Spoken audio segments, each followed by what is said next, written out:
I mean, diversity comes in many forms. It's not just speaking to black and white. You know, it relates to gender. It relates to religion. There's so much to be learned from everybody else.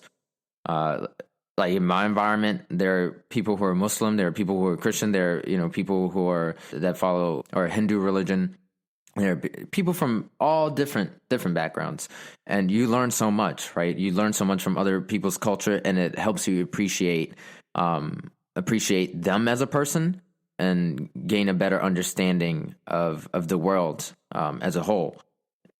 And that's what diversity in the workplace really helps promote, right? It helps promote understanding. It helps promote tolerance. It helps promote progress because you're not as closed-minded when you're being exposed to these different cultures and these different people. It helps promote. Ultimately, it helps promote empathy, right? You gain an understanding of what those people's background is about, and they have some really unique stories and unique backgrounds that help you gain a better understanding of them as a person.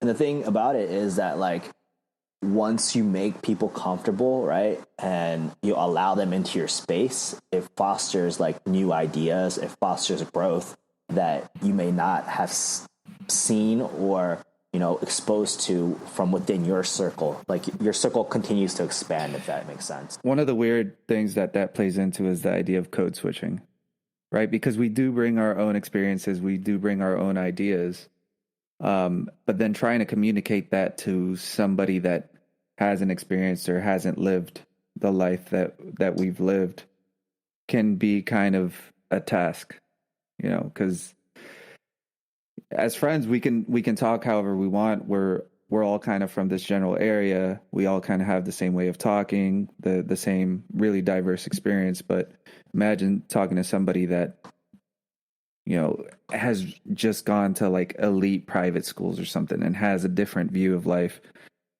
How do you go about talking to somebody like that in a way that you're comfortable in, but also in a way that they're comfortable in, right?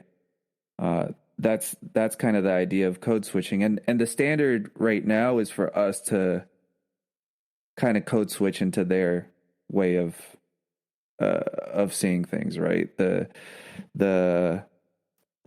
corporate America view of it, of speaking proper, of yeah. In what ways do you find yourself? I mean, both of you can answer this, right? In what ways do you find yourself code switching?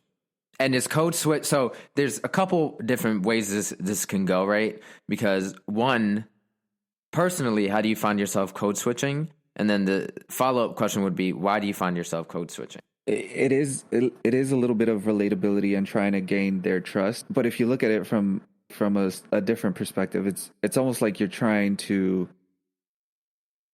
show them that they can respect you in a weird way, right? Because if we do start a conversation just talking the way that we usually do, in the slang that we do, in the tone that we do, there's a certain stigma that comes around that, right? Whereas if you do switch to that proper corporate America speech or like really proper way of talking, there is an idea of like, oh, this is an educated person. That's where it comes, where people will start saying, oh, he's so well spoken.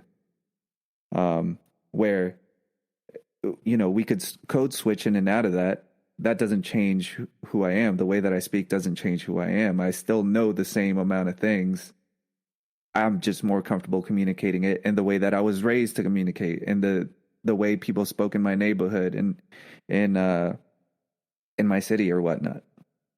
And so much of that, do you think that comes